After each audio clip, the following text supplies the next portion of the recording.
Sri Gurubhyo Namaha. I'm very happy to introduce myself as a biology teacher from Pon Vidyashram School.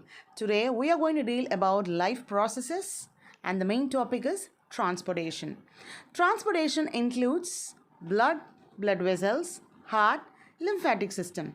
And today in today's session we are going to learn about blood and blood vessels. Before we get into the topic, let me ask you a few questions. What is transportation? Why is it so important? Does it play a vital role in life process? Let me answer to all these questions. See, we all know very well that the body of an organism is made up of cells.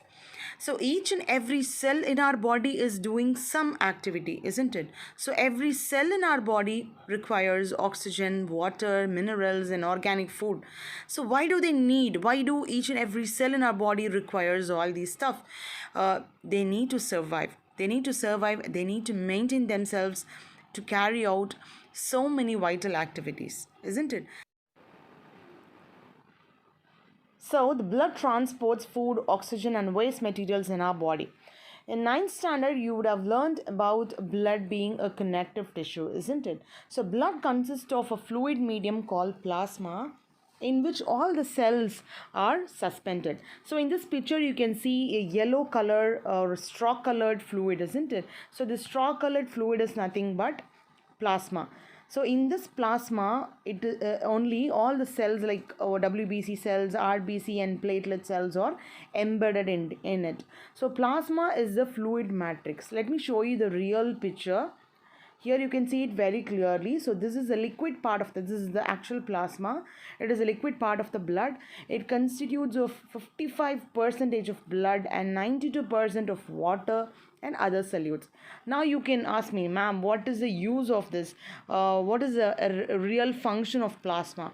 This plasma, it has all proteins, nutrients, hormones, enzymes, and all inorganic salts, gases, and so many waste products. All these things are present in the plasma. So plasma transports all these important substances. Let me explain the first important component of blood. It is RBC. RBCs can be called red blood corpuscles or erythrocytes. You can see the picture. In this picture, you can see the structure of RBC. See, it has a large surface area. It is circular in shape and it is curved inside, isn't it? So it is actually called biconcave. Bi means two. In both the sides of the cell, you can see the surface is slightly, it is inward. So why it has a curve, why it looks like a biconcave lens, because it has to carry the hemoglobin, isn't it? So it contains hemoglobin which picks up oxygen. So it has a concave shaped structure. And does it has any nucleus? No. They are actually called enucleated cells and they don't have nucleus. And the main function of RBC is to carry oxygen to all parts of the body. The hemoglobin present in the red blood cells helps to transport oxygen from lungs to body tissues. So here you can see, in the picture you can see it very clearly. Hemoglobin is actually a package of, it's a package of molecule. You can see the polypeptide chain. Polypeptide means protein chain, heme protein, and iron, very important component.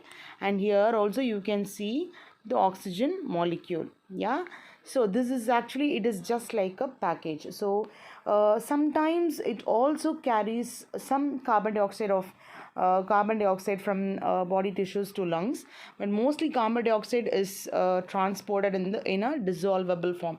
Okay, it is because it is dissolved in, it can easily, carbon dioxide can easily dissolve in water.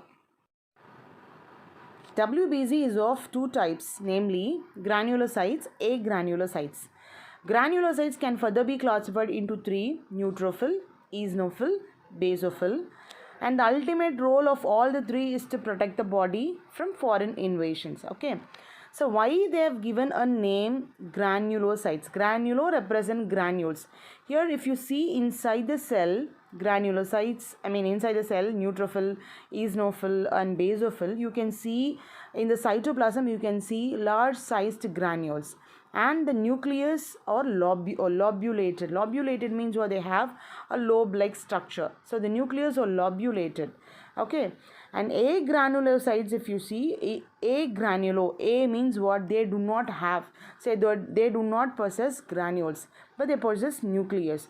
So agranulocytes can further be classified into monocytes and lymphocytes. So they monocyte perform phagocytosis, that is they engulf the foreign antigen or pathogens. Lymphocyte, they produce antibodies. When they produce antibody, their only role is to protect the body against infection and provide complete immunity to the body. We're going to see how blood really flows inside the body. Look at the tubular structure, arteries and veins that carry the oxygenated blood and deoxygenated blood. Red color indicates the oxygenated blood and the blue indicates the deoxygenated blood. You can see the pumping organ, our heart. These are the components of blood. RBC, biconcave structure. Platelet, it helps in clotting of blood. And finally WBC, which helps in engulfing the foreign particle. Let me wind up and see you all in the next class. Thank you so much.